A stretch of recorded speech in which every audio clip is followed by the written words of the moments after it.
Assalamu alaikum. Hope you all are fine by the grace of Allah.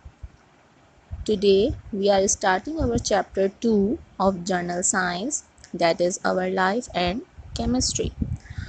So first of all, students, we have to know about chemistry. What is chemistry? As we have learned in chapter 1 that chemistry is a branch of science in which we study about materials. Chemistry वो branch है science की जिसमें हम materials के बारे में पढ़ते हैं और ये पढ़ते हैं अगर हम उन मटेरियल्स को बनाना चाहें तो हमें किस तरीके से दो या दो से ज़्यादा एलिमेंट्स को आपस में मिलाना पड़ेगा, उनका क्या रिएक्शन कराना पड़ेगा और उनको मिलाने के बाद हमें क्या एक नई चीज़ मिलती है। ये सब जो है केमिस्ट्री में हम पढ़ते हैं। इसी के साथ साथ सबसे पहले इस चैप्टर में आपको केमिस्ट्री की इम्पोर्टेंस के बारे में बताया गया है। सो स्टूडेंट्स, केमिस्ट्री जो है वो हमारी लाइफ में बहुत इम्पोर्टेंस रखती है। अगर देखा जाए तो हमारी जो पूरी लाइफ है वो एक तरीके से चलता फिरता केमिस्ट्री है। अगर हम अपनी लाइफ की बात करें, हम अपने इर्द गिर्द देखें तो ये सभी केमिस्ट्री ही है। अगर मैं आपसे कहूँ आपके आसपास दरख्त हैं, प्लांट्स हैं, तो प्लांट्स जो फूड तैयार करते हैं, it is the process of chemistry. अगर मैं आपसे कहूँ कि आप अपने घरों में बैठे हुए हैं, आपके घर जो है जिन ईंटों से, जिन सीमेंट से आपके घर बने हुए हैं, तो cement is the form of chemical. कुछ केमिकल्स को मिला के, कुछ एलिमेंट्स को मिला के सीमेंट को बनाया जाता है। इसी तरीके से हम जो कपड़े पहनते हैं, these are example of chemistry. कपड़ों में जो रंग यूज़ किए जाते हैं, जो डाइज यूज़ किए जाते हैं, it is also an example of chemistry. हम पढ़ते हैं, हमारे पास जो किताबें हैं, किताबों का जो पेपर बना हुआ होता है, ये भी हमारे पास केमिस्ट्री की एग्जाम्पल है। जो हम लिखते हैं, पेंसिल की निप है, पेन की इंक है, ये सब जो है एग्जाम्पल हमारे पास केमिस्ट्री के हैं। इससे हमें पता चलता है कि हमारी डेली लाइफ में केमिस्ट्री की बहुत इम्पोर्टेंस है। सिमिलरली अगर हम अपनी बॉडी की बात करें तो हम जानते हैं कि हमारी बॉडी के अंदर भी बहुत सारे एलिमेंट्स मौजूद हैं। आप जानते हैं जैसे कि सबसे कॉमन बात है, हम सांस लेते हैं तो हम ऑक्सीजन गैस को अपनी बॉडी के अंदर एंटर करते हैं और कार्बन डाइऑक्साइड गैस को अपनी बॉडी से आउट करते हैं। तो हमने ऑक्सीजन गैस अंदर डाली अपनी बॉडी के, जब हमने सांस ली हमारी बॉडी के अंदर केमिकल रिएक्शन हुआ जिसकी वजह से ऑक्सीजन गैस एंटर होने के बाद क्या प्रोड्यूस हुई, कार्बन डाइऑक्साइड गैस। और जब कार्बन डाइऑक्साइड गैस प्रोड्यूस हुई तो वो हमने ब्रीथ आउट कर दी या एक्सहेल कर दी। तो हमारी बॉडी के अंदर केमिकल रिएक्शन हुआ, इसलिए हमारी बॉडी जो है वो भी क्या है, एक एग्जाम्पल है केमिस्ट्री की। So human body is a big and mysterious manufacturing plant and is composed of elements found in nature. Various studies and experiments have shown that different elements are present in the human body in different quantities. हमारी body जैसा कि आप जानते हैं वो element से मिलके बनी है, जैसा कि अभी मैंने आपको बताया। कुछ एलिमेंट्स हैं जो बेसिक एलिमेंट्स हैं, हमारी बॉडी को बनाने के लिए उनकी बहुत ज़रूरत होती है। वो एलिमेंट्स जो हैं आपके पास पेज नंबर 24 पर आपको दो टेबल्स नज़र आएंगे। एक है बेसिक बिल्डिंग एलिमेंट्स हैं। ऑक्सीजन है तो हमारी बॉडी में जो ऑक्सीजन है उसकी अमाउंट 65% है। कार्बन है तो उसकी अमाउंट 18% है। हाइड्रोजन है तो 10% है। नाइट्रोजन है तो 3%। Calcium 1.5%। Phosphorus 1.2%। Potassium 0.35%। Sulphur 0.2, chlorine 0.15, sodium 0.09 and magnesium 0.03। तमाम बेसिक एलिमेंट्स हैं जो हमारी बॉडी को बिल्ड करने के लिए इनकी ज़रूरत होती है। इसके बाद जो टेबल 2.2 है उसमें ट्रेस एलिमेंट्स हैं ऑफ ह्यूमन बॉडी। अब सबसे पहले आपको ये पता होना चाहिए कि ट्रेस एलिमेंट कहते किसे हैं। तो स्टूडेंट्स, ट्रेस एलिमेंट्स उनको कहते हैं जिनकी हमारी बॉडी में ज़्यादा मिकदार की ज़रूरत नहीं होती, जो हमारी बॉडी में कम मिकदार में पाए जाते हैं। ये एलिमेंट्स हमारे पास 8 हैं, जिनमें से iron, copper, iodine, cobalt, manganese, zinc, molybdenum, selenium. ये वो तमाम एलिमेंट्स हैं जो हमारी बॉडी में कम अमाउंट में पाए जाते हैं। द बेसिक बिल्डिंग एलिमेंट्स जो हमारे पास हैं उसमें से 4 एलिमेंट्स जो हैं वो बहुत ज़्यादा इम्पॉर्टेंट हैं, और उन 4 एलिमेंट्स की वजह से हमारी बॉडी का 96% वेट जो है वो बनता है। 96% weight of human body is due to the presence of only 4 elements.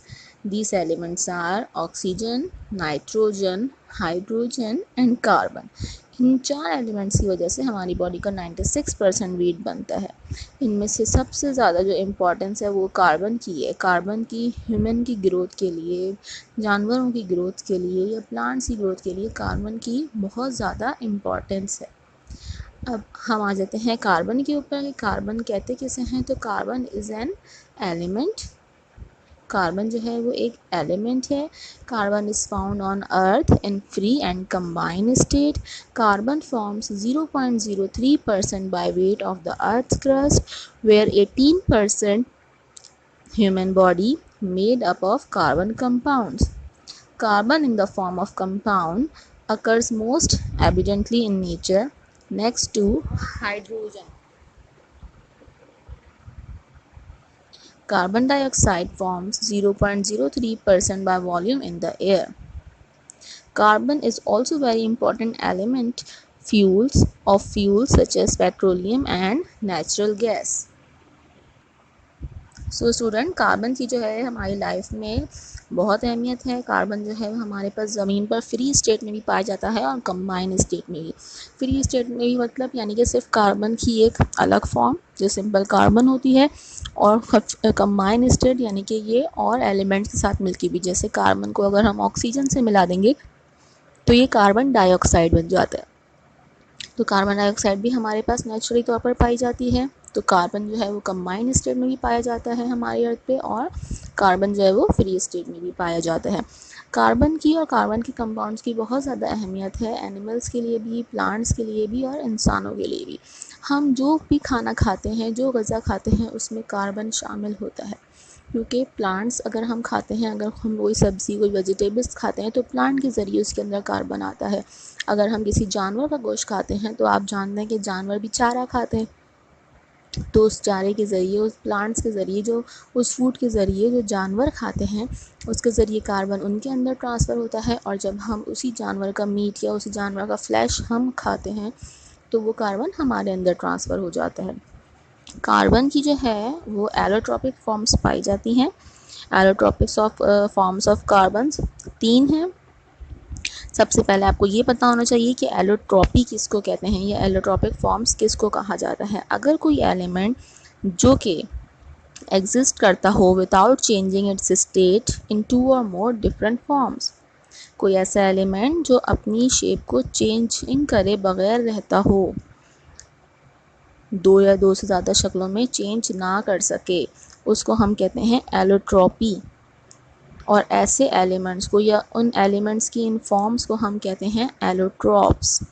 Carbon occurs in nature in 2 allotropic forms. Carbon naturally तौर पर जो है 2 एलोट्रॉपिक फॉर्म्स में पाया जाता है। कुदरती तौर पर 2 एलोट्रॉपिक फॉर्म्स हैं कार्बन की। सबसे पहले है डायमंड और सेकंड है ग्रेफाइट। दोनों फॉर्म्स जो हैं वो क्रिस्टलाइन है नेचुरली तौर पर। सबसे पहले आ जाइए डायमंड पे, तो मैं आपको डायमंड की कुछ खुसूसियात बता रही हूँ। One of the allotropic forms of carbon is diamond. It is crystalline form of carbon. It is found in many parts of the world. It is colorless, transparent and shiny in pure state. It is the hardest substance in nature. Its density is 3.3 gram per centimeter cube. It does not conduct electricity. Every carbon atom is attached to 4 other carbon atoms located at the corners of a tetrahedron, hence they cannot be separated easily. शुरू में तो मैंने आपको diamond की properties बताई जो simple हैं, बहुत आसान है, क्रिस्टलाइन नेचर में पाया जाता है, दुनिया के हर कोने में मिलता है, कलरलेस है, ट्रांसपेरेंट है, शाइनी है, बहुत हार्डेस्ट होता है, इसकी डेंसिटी 3.3 होती है, ये अपने अंदर से इलेक्ट्रिसिटी पास नहीं कर सकता। अब इसकी आपको स्ट्रक्चर बताया है लास्ट में कि हर कार्बन जो है का एटम जो है वो अटैच होता है 4 अदर कार्बन एटम से। जैसे आप ज्योमेट्रिकल शेप जानते हैं, टेट्राहेड्रॉन, टेट्राहेड्रॉन आप लोगों ने शेप देखी भी होगी मैथमेटिक्स में, ज्योमेट्री में।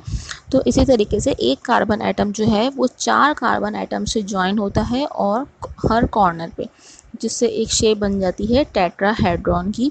इस वजह से इसको आसानी से सेपरेट नहीं कर सकते। अच्छा जी, इसके यूजेस देखते हैं कहाँ कहाँ यूज़ होता है। It is the hardest substance known and is therefore used to scratch and cut all other substances.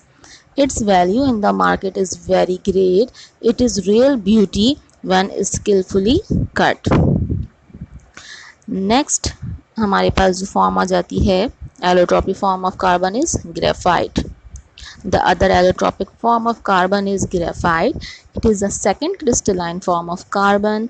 It is black, soft and lighter than diamond. Its density varies from 2.3 to 2.5 gram per centimeter cube. In graphite, carbon atoms are arranged in layers one upon the other. Carbon atoms in one layer are joined together, making a ring of 6 carbon atoms through a weak bond. Hence, there is very little attraction between the layers or planes themselves, and as a result, the planes readily slide over each other with little friction, and hence graphite feels soft and slippery.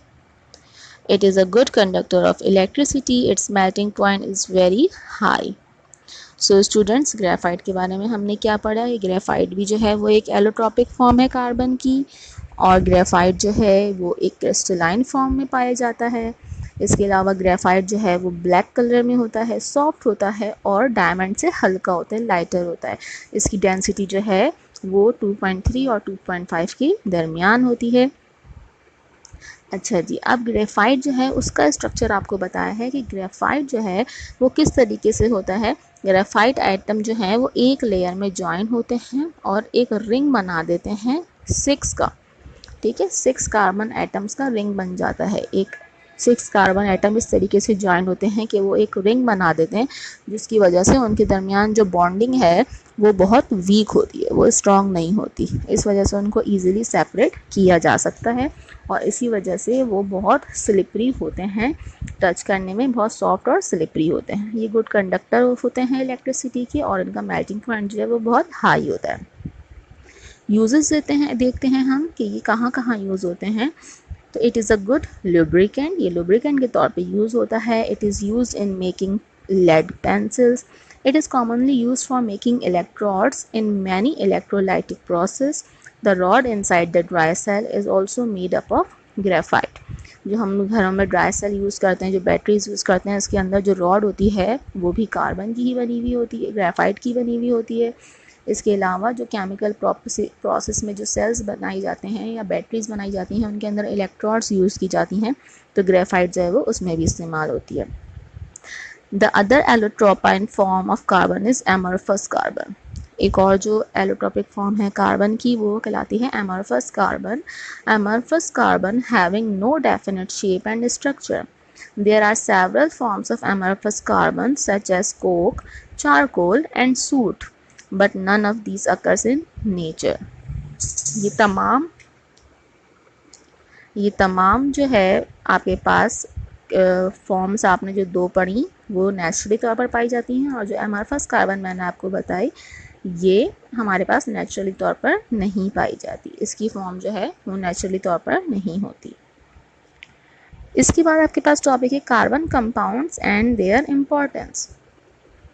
तो carbon की compounds की क्या importance है हमारी life में। As we know, carbon is an element which forms all the organic compounds and carbon dioxide is essential for life. जैसा कि हम जानते हैं कार्बन एक ऐसा एलिमेंट है जिससे ऑर्गेनिक कंपाउंड्स बनते हैं, और इसकी सबसे बड़ी एग्जांपल जो है वो कार्बन डाइऑक्साइड गैस है, जो हमारी लाइफ के लिए बहुत ज़रूरी है। सो organic compounds are those chemical compounds which essentially contain carbon elements। सबसे पहले आपको ये पता होना चाहिए ऑर्गेनिक कंपाउंड किसको कहते हैं। तो ऑर्गेनिक कंपाउंड्स उन कंपाउंड्स को बोलते हैं जिनके अंदर कार्बन एलिमेंट पाया जाता है। Carbon and its compounds make up our fuels such as coal, coke, wood, oil and natural gas। हमारा खाना, कपड़े, कपड़ों के कलर, दवाइयाँ एंड लुब्रिकेंट, इन सब के अंदर कार्बन शामिल होता है। कार्बन एक इम्पॉर्टेंट कॉन्स्टिट्यूएंट है हर प्लांट का और एनिमल बॉडी का। And carbon dioxide gas is one of the important compound of carbon is available in air। Plants take this carbon dioxide gas and convert it in the presence of sunlight into complex compounds needed for their growth। जैसा कि आप जानते हैं कि carbon dioxide gas बहुत ज़्यादा important है। Carbon एक फ्री स्टेट में पाया जाता है और कंबाइंड स्टेट में भी। कंबाइंड स्टेट में जो हम एग्जाम्पल कार्बन की ले रहे हैं वो हम कार्बन डाइऑक्साइड ले रहे हैं, क्योंकि carbon dioxide is the most common gas और ये हमारी लाइफ के लिए बहुत ज़रूरी है। सबसे पहले तो हम सांस लेते हैं या रेस्पिरेशन का जो प्रोसेस करते हैं उसमें कार्बन डाइऑक्साइड भी शामिल होती है। सेकेंडली, प्लांट्स जो हैं वो अपना खाना तैयार करते हैं, अपना फूड तैयार करते हैं, जिस गैस की मदद से उसको हम कार्बन डाइऑक्साइड गैस कहते हैं, और जिस प्रोसेस के ज़रिए वो अपना फूड तैयार करते हैं वो प्रोसेस कहलाता है photosynthesis. So students, what is photosynthesis? जैसा कि हम फोटोसिंथेसिस पे पहुँचे हैं, तो अब फोटोसिंथेसिस किसे कहते हैं? तो फोटोसिंथेसिस वो प्रोसेस है जिसमें plants with the help of sunlight and with the help of carbon dioxide and water and minerals they make their food. Plants जो हैं वो दिन के वक्त में सूरज की रोशनी लेते हैं, एटमॉस्फेयर में से कार्बन डाइऑक्साइड गैस लेते हैं और रूट्स के ज़रिए वाटर एंड मिनरल्स देते हैं। इसके अलावा एक और केमिकल है जो लीव्स के अंदर मौजूद होता है जिसको क्लोरोफिल कहा जाता है। ये तमाम चीज़ें जो हैं आपस में मिक्स होती हैं तो प्लांट्स अपना फूड तैयार करते हैं। सो स्टूडेंट्स, क्लोरोफिल जो है वो एक जेल टाइप लिक्विड होता है, जेल टाइप सब्सटेंस होता है जो कि लीव्स के अंदर मौजूद होता है। So students, what is photosynthesis? Photosynthesis is the process by which green plants transform light energy into chemical energy. During photosynthesis, light energy is captured and used to convert water, carbon dioxide and minerals into oxygen and energy rich organic compounds। Photosynthesis के process में एक तरीके से देखा जाए तो light energy किस में कन्वर्ट हो रही है? केमिकल एनर्जी में। और फोटोसिंथेसिस के दौरान जो लाइट यूज़ हो रही है वो कन्वर्ट कर रही है वाटर को और कार्बन डाइऑक्साइड एंड मिनरल्स को ऑक्सीजन में एंड अदर ऑर्गेनिक कंपाउंड्स में। ये जो इक्वेशन है ये आपके पास फोटोसिंथेसिस की इक्वेशन है जिसमें आपको क्लियरली नज़र आ रहा है कि कार्बन डाइऑक्साइड और वाटर जो हैं वो कन्वर्ट हो रहे हैं energy means glucose and oxygen में with the help of sunlight and chlorophyll. Okay students, our next topic is respiration on page number 28. Respiration is the process of gas exchange between the air and cells। जैसा कि आप जानते हैं कि respiration के process में gases exchange होती हैं। किस तरीके से एक्सचेंज होती हैं? ऑक्सीजन गैस हमारी बॉडी के अंदर एंटर होती है और कार्बन डाइऑक्साइड गैस आउट होती है। तो गैसेस का एक्सचेंज होना यानी ऑक्सीजन का एंटर होना और कार्बन डाइऑक्साइड गैस का आउट होना, ये प्रोसेस कहलाता है रेस्पायरेशन। और रेस्पायरेशन हमारी बॉडी के अंदर 3 टाइप्स की होती हैं। Number 1 is external respiration, second is internal respiration and third is cellular respiration. सबसे पहले एक्सटर्नल रेस्पिरेशन, जैसा कि आपको नाम से ही लग रहा है कि एक्सटर्नल रेस्पिरेशन है, तो एक्सटर्नल का मतलब होता है ज़ाहिरी तौर पर। तो नोज़ के ज़रिए जब हम सांस लेते हैं तो नोज़ के ज़रिए हम जानते हैं ऑक्सीजन गैस एंटर होती है और कार्बन डाइऑक्साइड भी जो है वो नोज़ के ज़रिए हम रिलीज़ करते हैं। तो एक्सटर्नली तौर पे हमारे पास जो ऑर्गन मौजूद है सांस लेने के लिए, रेस्पिरेशन करने के लिए, वो है हमारी नोज़। तो नोज़ के ज़रिए हम जो रेस्पिरेशन का प्रोसेस करते हैं यानी गैसेस एक्सचेंज करते हैं, ये प्रोसेस कहलाता है एक्सटर्नल रेस्पिरेशन और इसको हम ब्रीथिंग भी कहते हैं। सेकंड है इंटरनल रेस्पिरेशन। जैसा कि आप जानते हैं इंटरनल का मतलब होता है अंदरूनी। तो अंदरूनी तौर पर हमारे पास जो ऑर्गन्स मौजूद हैं रेस्पिरेशन के लिए वो हैं लंग्स। तो लंग्स के ज़रिए जब हम अपनी गैसेस को एक्सचेंज करते हैं from blood to cells, blood से वो हमारे सेल्स में चला जाता है, तो इस प्रोसेस को हम कहते हैं internal respiration. And third one is cellular respiration. तो आप जानते हैं सेलुलर का वर्ड सेल से निकला है, तो जो सेल्स के अंदर प्रोसेस होता है, गैस कन्वर्ट होती है ऑक्सीजन से कार्बन डाइऑक्साइड गैस में, तो सेल्स के अंदर जो रिएक्शन होते हैं इस वजह से हम उसको बोलते हैं सेलुलर रेस्पिरेशन। सेलुलर रेस्पिरेशन हमारे पास दो टाइप्स की होती हैं, एक कहलाती है एरोबिक रेस्पिरेशन और दूसरी एनारोबिक रेस्पिरेशन। एरोबिक रेस्पिरेशन में हम वो रेस्पिरेशन जो ऑक्सीजन की मदद से करते हैं in the presence of oxygen gas, वो कहलाती है एरोबिक रेस्पिरेशन, और जो रेस्पिरेशन हम ऑक्सीजन के बगैर करते हैं वो कहलाती है एनारोबिक रेस्पिरेशन। नॉर्मली जो हम सांस लेने का प्रोसेस करते हैं ये एरोबिक होता है, लेकिन अगर हम ऐसे सांस लें कि जिसमें हमारी बॉडी में ऑक्सीजन एंटर ना हो रही हो, वो कहलाता है एनारोबिक रेस्पिरेशन। अब आप कहेंगे ये कौन सी रेस्पिरेशन है कि ऑक्सीजन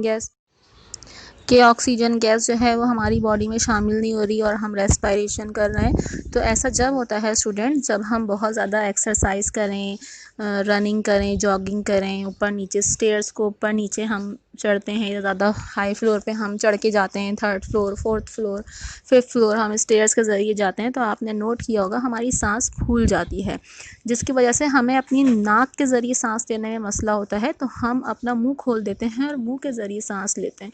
तो उस वक्त हमारी बॉडी में ऑक्सीजन के अलावा जो एटमॉस्फेयर में जो और गैसेस होती हैं वो भी एंटर हो रही होती हैं, तब हम इस रेस्पिरेशन को बोलते हैं एनएरोबिक रेस्पिरेशन। अब जो है मैं आपको पूरा प्रोसेस बताने जा रही हूँ रेस्पिरेशन का। डायग्राम आपको क्लियरली नज़र आ रही है। सबसे पहले नोज़ है, सेकंड इसके बाद आपको फेरिंग्स नज़र आ रहा है, फेरिंग्स के बाद है trachea, lungs, bronchus, bronchioles, close up of bronchioles दिखाया गया है, और आखिर में है डायफ्राम। अब प्रोसेस होता किस तरीके से है, जब हम सांस लेते हैं तो ऑक्सीजन गैस जो है वो हमारी बॉडी में एंटर होती है थ्रू नोज़ के ज़रिए जाती है, उसके बाद वो फेरिंग से होती हुई ट्रैकिया से गुजरती है। ट्रैकिया को हम विंड पाइप भी कहते हैं, यानी वो रास्ता जहाँ से गैसेस का गुजर होता है। फिर ट्रैकिया जो है वो डिवाइड हो जाता है दो ब्रोंकस में। दो ब्रोंकस में क्यों डिवाइड होता है, क्योंकि हमारे पास दो लंग्स होते हैं, तो हर लंग्स जो है उसका एक एक ब्रोंकस होता है, तो ब्रोंकस जो है वो डिवाइड हो जाता है। इसके बाद जो लंग्स होते हैं उसके अंदर ब्रोंकस जो है वो और ज़्यादा ब्रोंक्यूल्स में कन्वर्ट हो जाता है। Bronchioles are like roots of a plants. जैसे आप लोग जड़ें देखते हैं प्लांट्स की कैसी होती हैं, ऐसे ही ब्रोंकस जो हैं फिर उनमें से बहुत सारे ब्रोंक्यूल्स निकल रही होती हैं जड़ें, और उनके साथ जो है वो छोटी छोटी सी बॉल्स लगी हुई होती हैं, बॉल्स टाइप स्ट्रक्चर होता है, उनको हम एल्वियोलाई कहते हैं। वो ऐसे होती हैं जैसे ग्रेप्स की तरह, जैसे ग्रेप्स का बंच होता है। अब प्रोसेस में क्या होता है, ऑक्सीजन गैस सबसे पहले जो है वो नोज़ के ज़रिए एंटर होती है। एंटर होने के बाद जो है वो फेरिंग से होती हुई ट्रैकिया में आती है, और ट्रैकिया से ब्रोंकस से होती हुई लंग्स में पहुंचती है। लंग्स के अंदर जो एल्वियोलाई मौजूद होते हैं उनके ऊपर जो है ब्लड वेसल्स फोल्ड हुई होती हैं। आप जानते हैं ब्लड वेसल्स, आर्टरीज और वेन्स। आर्टरीज जो हैं वो ब्लड लेके जाती हैं जिनके अंदर ऑक्सीजन मौजूद होती है। तो जब हम सांस लेते हैं तो ऑक्सीजन गैस जिस तरीके से मैंने आपको बताया एक एक करके तमाम पार्ट से गुजरती हुई जब लंग्स में पहुंचती है, तो एल्वियोलाई की पे जो फोल्ड हुई होती हैं आर्टरीज, उनके ज़रिए, क्योंकि वो ऑक्सीजन जो है वो जब लंग्स में आती है तो हमारे ब्लड में शामिल हो जाती है, और जब वो ब्लड में शामिल हो जाती है तो हमारा ब्लड ऑक्सीजनेटेड ब्लड होता है, और आर्टरीज जो है उस ब्लड को हार्ट तक लेके जाती हैं। हमारे हार्ट का काम आप जानते हैं, हमारे हार्ट की जो जॉब है वो है टू पंप ब्लड, वो ब्लड को पंप करता है। तो जैसे ही ऑक्सीजनेटेड ब्लड हमारे हार्ट में पहुंचता है, हमारा हार्ट उसको पंप करता है और वो पूरा ब्लड हमारी बॉडी में सर्कुलेट करता है। ये जो सर्कुलेशन का प्रोसेस है, इसके दौरान सेल्स के अंदर रिएक्शन होता है, फ्रॉम ब्लड टू सेल्स, यानी कि ब्लड के अंदर जो ऑक्सीजन गैस है अब वो रिएक्शन करती है सेल्स के साथ, और क्या प्रोड्यूस करती है, फूड को हमारे ब्रेक कर देती है। जो खाना हम खाते हैं, जो खाना हमारी बॉडी में होता है, ग़िज़ाइयत जो न्यूट्रिएंट्स हमें अपने फूड से मिलते हैं, ऑक्सीजन गैस उसको बर्न करती है, क्योंकि ऑक्सीजन गैस सपोर्ट करती है कंबस्शन को।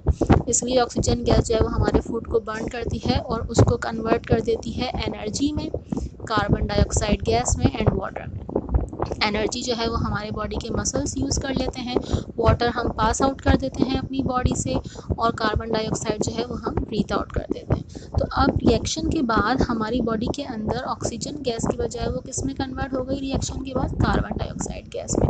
तो जब हार्ट ने ब्लड पंप किया था, वो ब्लड जो है वो पूरी बॉडी में सर्कुलेट किया, हार्ट दोबारा पंप करता है, यानी दो तरह की मूवमेंट करता है, पहले कॉन्ट्रैक्ट होता है और फिर रिलैक्स होता है। जब रिलैक्स होता है तो ब्लड पूरी बॉडी में सर्कुलेट करता है, जब वापस से कॉन्ट्रैक्ट होता है तो ब्लड जो है वो वापस से हार्ट के अंदर आता है। अब जब ब्लड हार्ट में आता है उसके अंदर ऑक्सीजन गैस नहीं होती बल्कि कार्बन डाइऑक्साइड गैस होती है, और वो ब्लड जो है वापस से लंग्स में पहुंचता है with the help of veins, और वो वेन्स जो कि एल्व्यूलाई पे फोल्ड हुई होती हैं, उन वेन्स की मदद से वापस से कार्बन डाइऑक्साइड गैस एल्व्यूलाई में पहुंचती है, और फिर bronchioles, then bronchus, then wind pipe से होती हुई, फेरिंग से होती हुई नोज से हम उसको वापस से ब्रीथ आउट कर देते हैं। ये प्रोसेस इतना फास्ट है, इतना कंटिन्यूस है, अल्लाह ताला ने हमारी बॉडी के निज़ाम्स को इतना बेहतरीन, इतना परफेक्ट बनाया है कि हम सोच नहीं सकते पलक झपकते हमारी बॉडी के अंदर कितने एक साथ फंक्शंस हो रहे होते हैं। आपने नोट किया होगा कि रेस्पिरेशन का प्रोसेस और हार्ट बीटिंग का प्रोसेस, जो हमारा दिल धड़कता है और जो हम सांस ले रहे होते हैं, ये प्रोसेस कंटिन्यूस होता है, क्योंकि चाहे हम सो रहे हों, चाहे हम चल फिर रहे हों, चाहे हम खाना खा रहे हों, ये प्रोसेस नहीं रुकता। तो उसी से आप अंदाज़ा लगा सकते हैं कि हम जैसे जैसे ऑक्सीजन गैस इनहेल करते रहते हैं, हमारा हार्ट जो है वो पंप जो है ब्लड को करता रहता है और ये प्रोसेस चलता रहता है। तो आई होप ये पूरा process respiration system in man आपको बहुत अच्छे से समझ में आया होगा। इसके बाद हमारा नेक्स्ट टॉपिक है water is essential for life on page number 30। As we know students, हम जानते हैं पानी जो है वो हमारी ज़िंदगी के लिए बहुत ज़रूरी है, क्योंकि हम इससे अपने तमाम काम जो है वो अंजाम देते हैं, और ना ही सिर्फ इंसानों के लिए बल्कि प्लांट्स के लिए, जानवरों के लिए, सबके लिए काम बहुत पानी जो है बहुत ज़रूरी है। इससे हम अपने बहुत से काम कर सकते हैं, इसे हम वॉशिंग पर्पस में लेते हैं, ड्रिंकिंग करते हैं, इसके ज़रिए हम बहुत सारे केमिकल रिएक्शंस करते हैं, कूलिंग का प्रोसेस होता है, इसके ज़रिए खाना पकाया जाता है, बहुत सारे काम जो है वो ये तो हमारे अपने काम हैं जो कि हम करते हैं, लेकिन पौधों के लिए और जानवरों के लिए भी इसकी अपनी ज़रूरत है। अगर हम अपनी बात करें, हमारी बॉडी के अंदर भी बहुत सारे ऐसे केमिकल रिएक्शन होते हैं जो वाटर की मदद के बगैर नहीं हो सकते, इसलिए हमारी बॉडी को वाटर की बहुत ज़रूरत होती है। And water is a universal solvent. Water जो है वो एक यूनिवर्सल सॉल्वेंट है। सबसे पहले आपको ये पता होना चाहिए कि सॉल्वेंट किसे कहते हैं। सॉल्वेंट उस लिक्विड को बोलते हैं जो अपने अंदर सॉल्यूट को डिज़ोल्व करता है। सॉल्यूट यानी कि अगर आप ले लें एग्जांपल, शुगर हो गई, सॉल्ट हो गई, ये चीज़ें डिज़ोल्व की जाती हैं। जिसको डिज़ोल्व किया जाता है वो सॉल्यूट कहलाता है, और जिसमें डिज़ोल्व करते हैं वो सॉल्वेंट कहलाता है। तो वाटर यूनिवर्सल सॉल्वेंट क्यों है? क्योंकि उसके अंदर ये सलाहियत है कि वो अपने अंदर हर किस्म के सॉल्यूट को डिज़ोल्व कर सकता है, इसीलिए वाटर को यूनिवर्सल सॉल्वेंट कहते हैं। Water has the property to dissolve more things than does any other liquid, that's why it is also called a universal solvent. अब वाटर जो है वो यूनिवर्सल सॉल्वेंट क्यों है, ऐसी क्या खास प्रॉपर्टी है, इस पर रिसर्च किया गया तो एक थ्योरी बनाई गई जिसको ब्राउनियन थ्योरी या ब्राउनियन मूवमेंट के नाम से कहा जाता है। ब्राउनियन आप जानते हैं तो साइंटिस्ट का नाम है, और उन्होंने क्या रिसर्च किया, जब उन्होंने देखा कि वाटर यूनिवर्सल सॉल्वेंट है और वो अपने अंदर हर सॉलिड को डिसॉल्व करने की सलाहियत रखता है, तो उसने ये सर्च किया कि ऐसा क्यों होता है। तो उससे पता चला, उसकी रिसर्च से पता चला कि वाटर के जो पार्टिकल्स हैं वो कंटिन्यूसली मूव कर रहे होते हैं, वो स्टॉप नहीं होते। आप जानते हैं कि मैटर किसे कहते हैं, मैटर हम हर उस चीज़ को बोलते हैं जो स्पेस कवर करती है, और मैटर की 3 स्टेट्स होती हैं, सॉलिड, लिक्विड, गैस। तो सॉलिड, लिक्विड, गैस जो हैं वो तीनों मैटर की टाइप्स हैं। सॉलिड के पार्टिकल जो हैं वो आपस में बहुत टाइटली पैक्ड होते हैं, इसलिए वो अपनी ही जगह पर वाइब्रेट कर रहे होते हैं। और हम जानते हैं जो लिक्विड है उसके पार्टिकल्स के दरमियान थोड़ा सा फासला होता है, इसलिए वो वाइब्रेशन के साथ जो है थोड़ी सी ऑक्सीलेटरी मूवमेंट भी कर सकते हैं, वाइब्रेशन के साथ साथ थोड़ी सी ट्रांसलेटरी मोशन भी कर सकते हैं, यानी अप एंड डाउन भी मूव कर सकते हैं, लेफ्ट एंड राइट भी मूव कर सकते हैं। तो उनके दरमियान मूवमेंट जो है वो ज़्यादा होती है। और हम जानते हैं वाटर जो है वो किस फॉर्म में पाया जाता है, लिक्विड फॉर्म में पाया जाता है। इस वजह से लिक्विड के अंदर ये सलाहियत है कि वो ज़्यादा से ज़्यादा सॉल्यूट को डिसॉल्व कर सके। नेक्स्ट टॉपिक है आपके पास पेज नंबर 30 पर, why ice floats on water, यानी बर्फ़ जो है वो पानी के ऊपर फ्लोट क्यों करती है।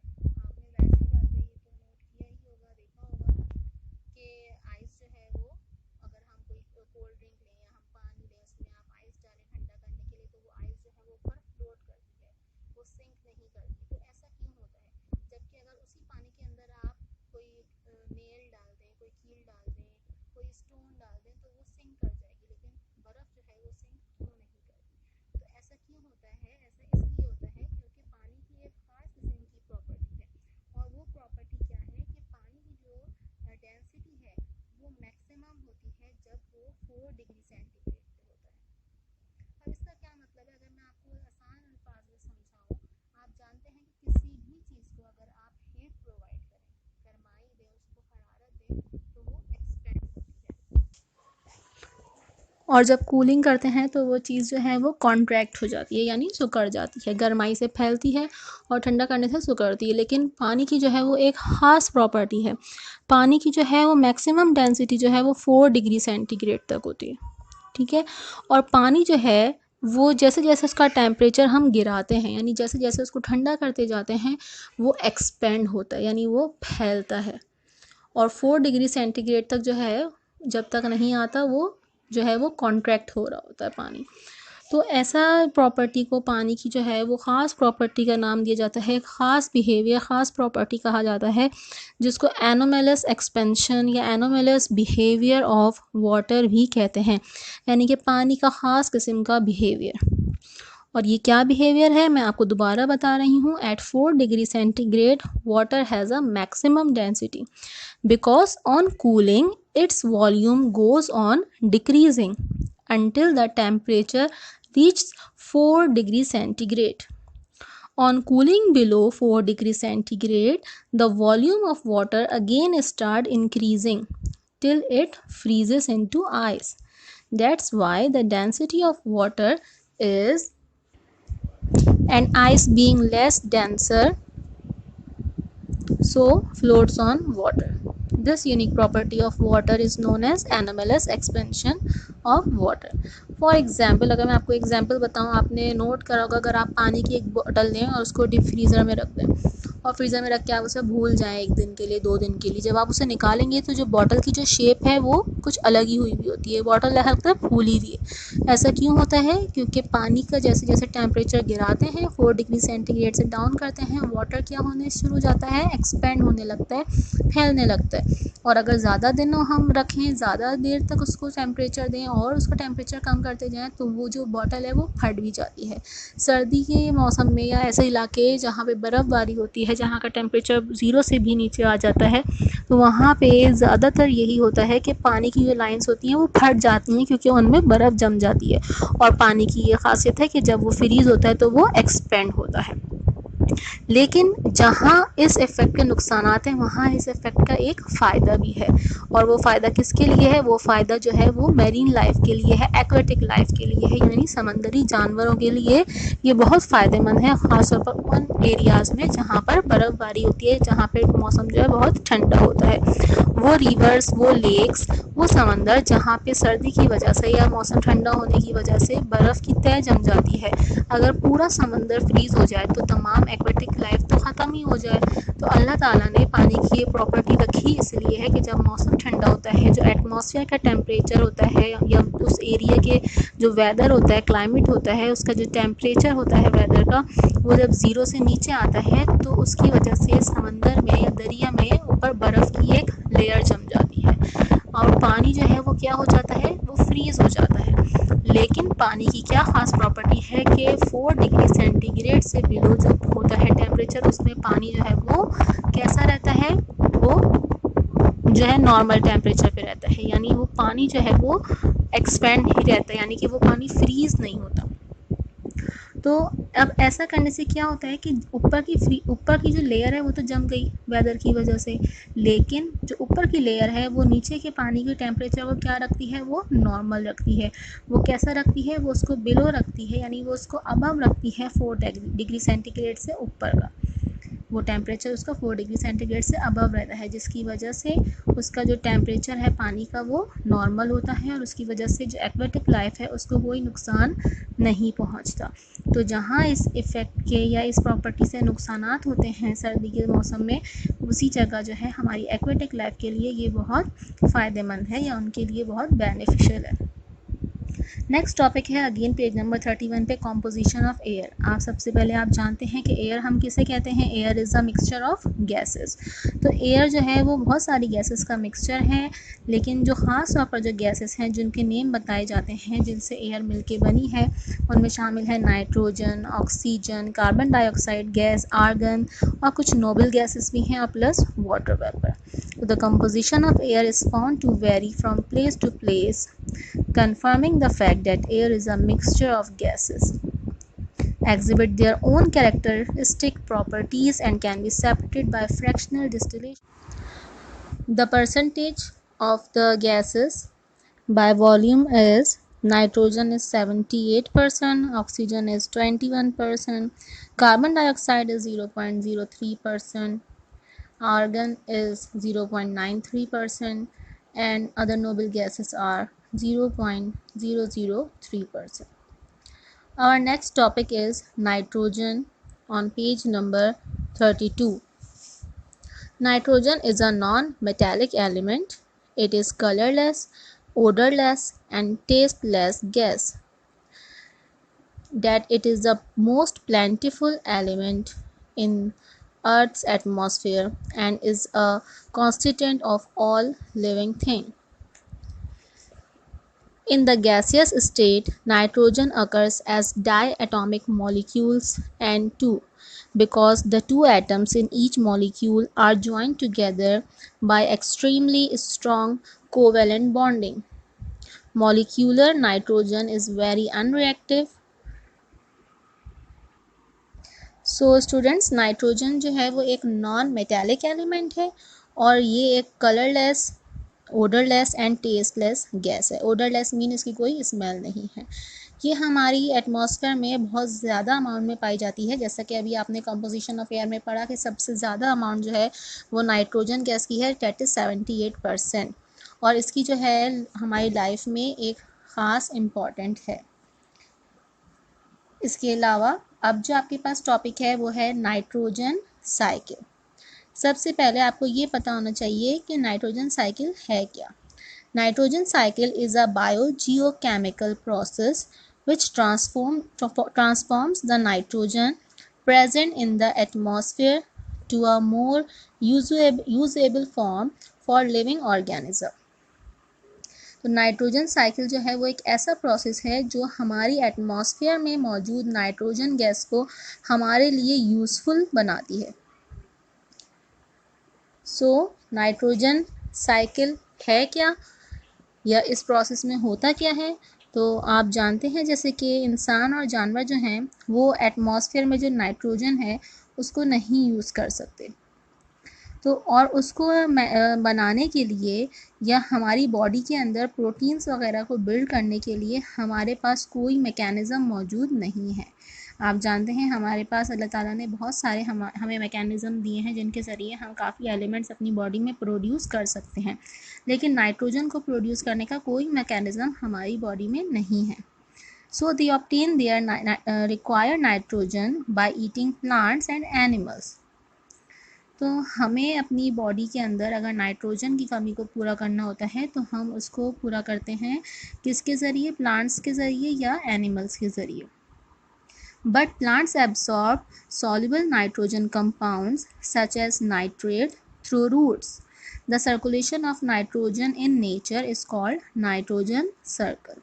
अब प्लांट्स के पास नाइट्रोजन कहाँ आती है, प्लांट्स जो है रूट के ज़रिए, मैंने आपको बताया था फोटोसिंथेसिस के प्रोसेस में कि वाटर एंड मिनरल्स एब्जॉर्ब करते हैं रूट्स के ज़रिए। तो उन्हीं मिनरल्स में नाइट्रोजन एक ऐसा एलिमेंट है जो प्लांट्स के अंदर जाता है और जब हम उसको अपने फूड में शामिल करते हैं तो वो हमारी बॉडी में भी ट्रांसफ़र हो जाता है। सो नाइट्रोजन जो है हम उसको उसकी कमी को इस तरीके से पूरा कर सकते हैं कि अपनी ग़िज़ा के तौर पर उसको इस्तेमाल कर सकते हैं। और नाइट्रोजन साइकिल जो है उसको कहते हैं, यानी हमारी इस नेचर में, हमारी कुदरती तौर पर हमारी लाइफ में नाइट्रोजन की जो सर्कुलेशन चल रही है, ये सर्कुलेशन कहलाती है नाइट्रोजन साइकिल। और next topic is fertiliser on page number 33। Students, आप जानते हैं फर्टिलाइज़र एक ऐसे केमिकल को बोलते हैं जो कि प्लांट्स की ग्रोथ के लिए काम आता है। जो क्रॉप्स वगैरह कल्टीवेशन का जो प्रोसेस होता है, एग्रीकल्चर का जो प्रोसेस होता है, उसके ज़रिए हम उसको जो है बेहतर बनाने के लिए या अच्छा बनाने के लिए या जो क्रॉप्स वगैरह होती हैं उनको महफूज रखने के लिए जो है वो ख़ास किस्म के फर्टिलाइज़र्स यूज़ करते हैं।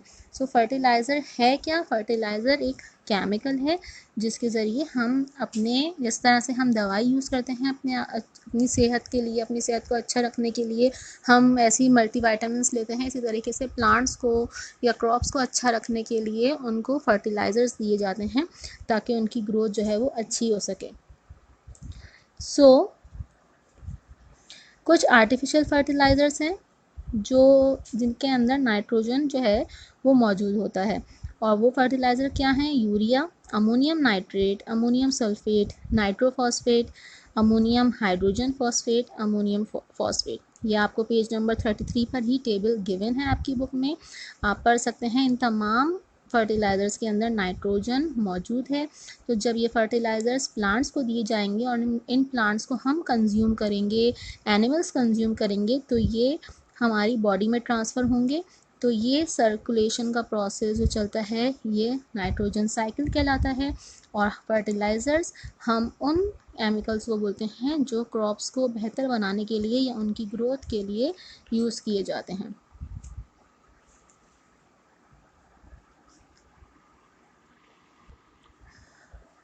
Our next topic is oxygen as supporter of life and combustion, page number 34। इस हेडिंग से ही समझ में आ रहा है oxygen as supporter of life. जैसे ऑक्सीजन जो है वो हमारी लाइफ को एक बहुत बड़ा सपोर्ट है। तो जाहिर सी बात है कि हम सबसे ज़्यादा ऑक्सीजन हमारे लिए क्यों सपोर्ट है, क्योंकि हम रेस्पायरेशन का प्रोसेस करते हैं, हम सांस लेते हैं, हमें सांस लेने के लिए ऑक्सीजन गैस की ज़रूरत होती है, इसलिए ऑक्सीजन जो है वो हमारी लाइफ को सपोर्ट करती है। इसी तरीके से ऑक्सीजन जो है वो कंबस्शन को भी सपोर्ट करती है, यानी जलने के काम में भी मदद करती है। इसकी एग्जाम्पल भी मैंने आपको रेस्पायरेशन के ही प्रोसेस में दी थी। तो सेलुलर रेस्पायरेशन में ऑक्सीजन गैस जो है वो बर्न करती है, कंबस्शन का प्रोसेस उसमें होता है, हमारे न्यूट्रिएंट्स को बर्न करती है और फूड को हमारे कन्वर्ट कर देती है कार्बन डाइऑक्साइड गैस में, वाटर में और एनर्जी में।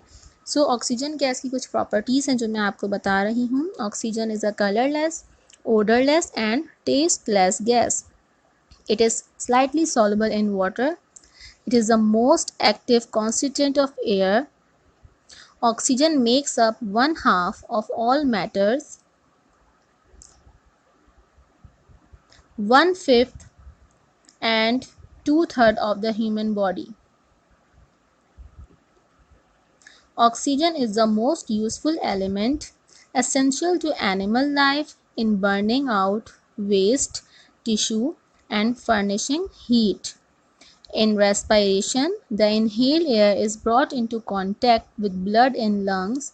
In lungs, the hemoglobin of blood reacts with oxygen to form oxyhemoglobin. This oxyhemoglobin is transported through the arteries to the cells, where this oxygen is used in oxidation of food to carbon dioxide gas, water and energy.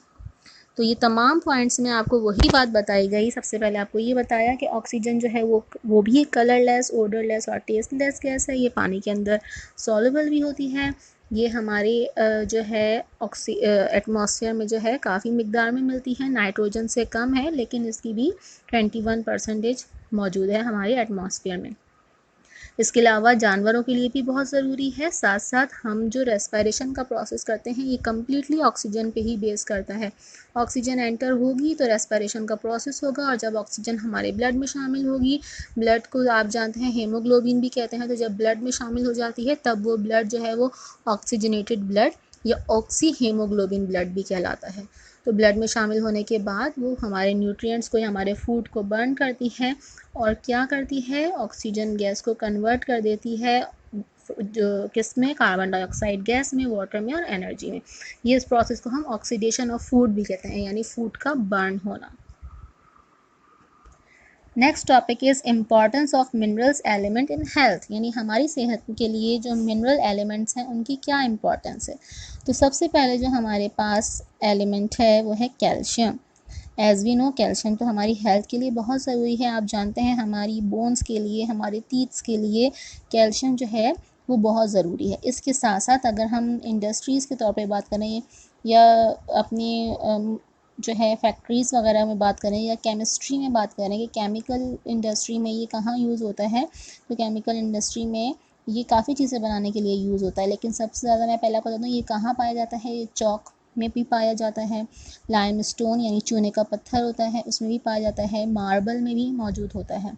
Calcium carbonate इसका chemical name होता है। Calcium carbonate is used to remove, यानी कि calcium से एक chemical बनता है जिसको कैल्शियम कार्बोनेट कहते हैं, यानी उसमें कैल्शियम के साथ साथ कार्बन और ऑक्सीजन भी मौजूद होती है।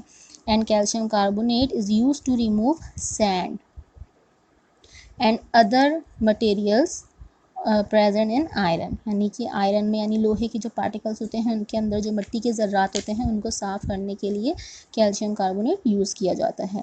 Calcium carbonate is also used for the preparation of toothpaste and tooth powder. इसके अलावा एक और कैल्शियम से बनता है केमिकल जिसको कैल्शियम सल्फेट कहते हैं।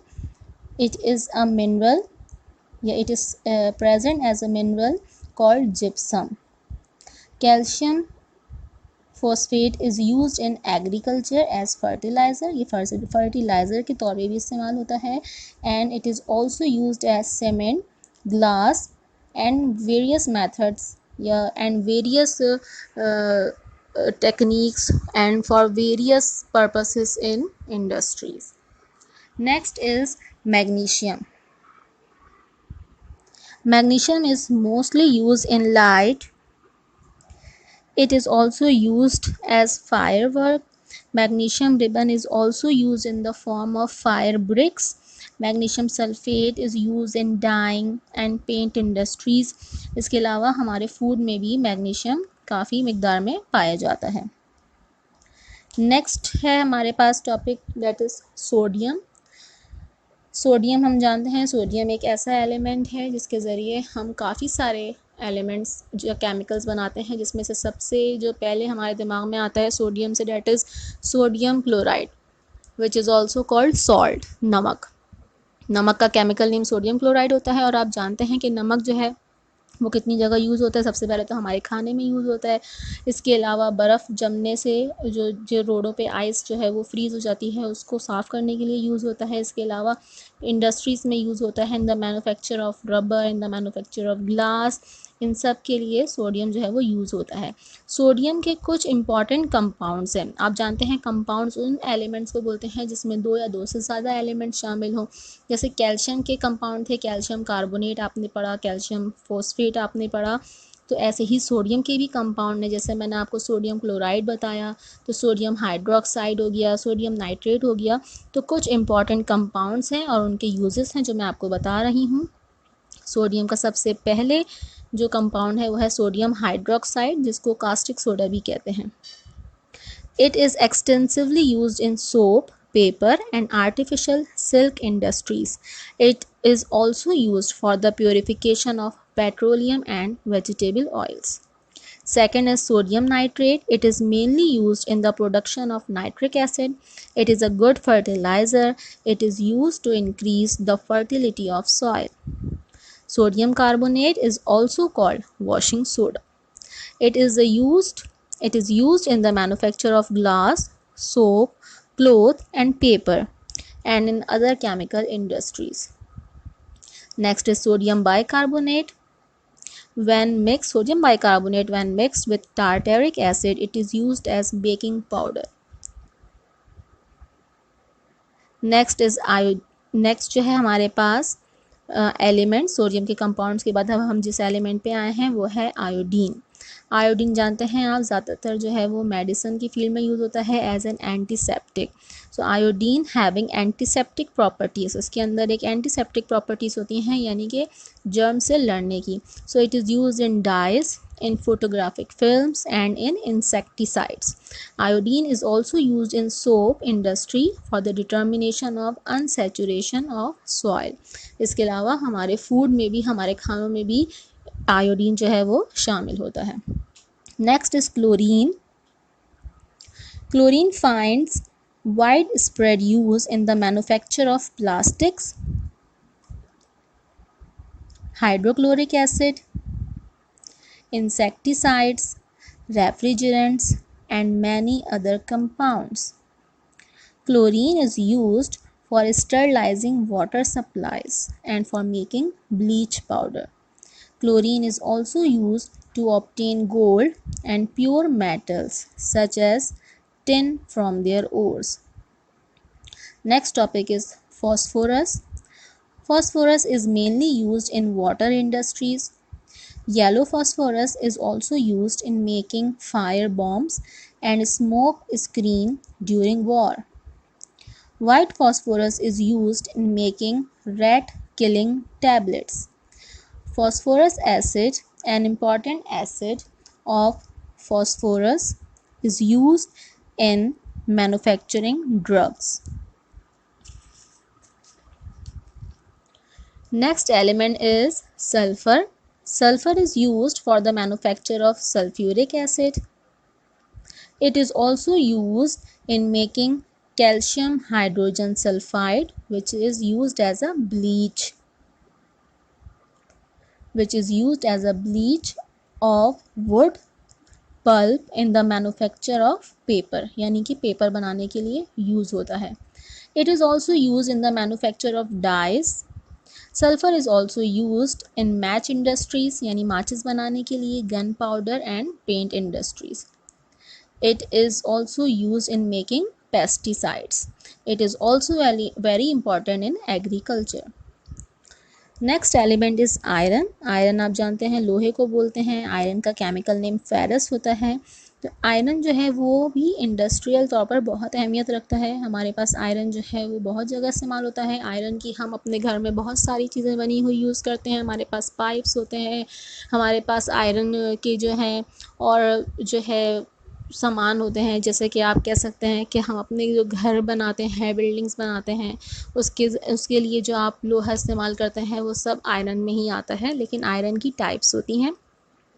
आयरन की 3 टाइप्स होती हैं. सबसे पहली टाइप जो है वो है cast iron. This is impure iron and contains varying amount of impurities with smaller quantity of silicon, phosphorus and sulfur. It melts at a lower temperature than pure iron and is brittle.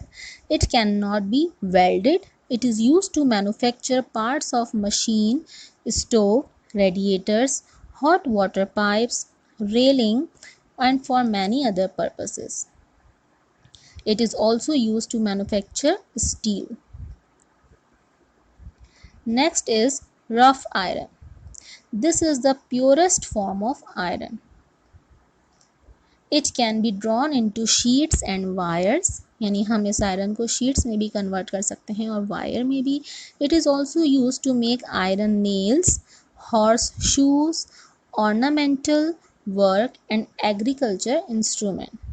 ये कीलें बनाने के लिए use होता है. Ornamental work यानी कि जो औजार वगैरह बनाते हैं हम जिनसे. हॉर्स शू जो है वो भी एक हमारे पास एक टूल है. एक टूल का नाम है हॉर्स शू, जिसको हम काम करने के लिए यूज़ करते हैं. और एग्रीकल्चर के लिए हमें, जैसे कि आप जानते हैं, इंस्ट्रूमेंट की ज़रूरत होती है जिसको हम बेलछा कहते हैं या फावड़ा कहते हैं, जिसके ज़रिए हम खुदाइयाँ करते हैं. उन सबको बनाने के लिए रफ आयरन का यूज़ किया जाता है. A third type of iron is steel. Ordinary steel is a material containing iron 0.5% to 1.4% carbon. It is used to make stainless cutlery, cutting and boring tools, railway lines, and parts of machines, and permanent magnet. Next element is copper. Copper हम जानते हैं कि copper जो है वो बहुत ही good conductor है electricity का. अपने अंदर से इलेक्ट्रिसिटी बहुत अच्छे से कंडक्ट करता है. इसीलिए ये बहुत ज़्यादा यूज़ होता है इलेक्ट्रिकल इंस्ट्रूमेंट्स में, वायर्स बनाने के लिए या और भी जो है इलेक्ट्रिकल अप्लायंसेस बनाने के लिए. Copper is used as roofing material in water piping, in radiators and in many other applications in building industry. It is also use to make coins, सिक्के बनाने के लिए यूज़ होता है. एंड हाउस होल्ड यूटेंसिल्स यानी कि बर्तन वगैरह बनाने के लिए भी यूज़ होता है. Salt water has no effect on copper. नमकीन पानी का या खारे पानी का इस पर कोई असर नहीं होता. सो it is use for coating the bottom of ships. इसकी जो है कोटिंग भी की जाती है, कॉपर से कोटिंग की जाती है शिप्स के बॉटम पार्ट की.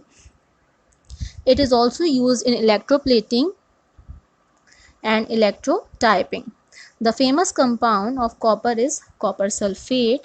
सबसे ज़्यादा जो मशहूर कंपाउंड है इसका वो कॉपर सल्फेट है. एक ब्लू क्रिस्टलाइन सॉल्ट होता है जिसको उर्दू में नीला तोता भी कहते हैं. It is use in dyeing, printing textiles, as a wood preservative and as a fungicide. यानी कि ये पेंटिंग के लिए, डाइंग के लिए, लकड़ी को महफूज करने के लिए या किसी चीज़ को कीड़ा लगने से महफूज रखने के लिए कॉपर सल्फेट को यूज़ किया जाता है. कॉपर की भी अलॉयस मालूम पाई जाती हैं. जैसा कि मैंने आपको बताया था कि अलॉय किसे कहते हैं. जैसे कि मैंने आपको कार्बन में बताया था कि वो एलिमेंट जो दो या दो से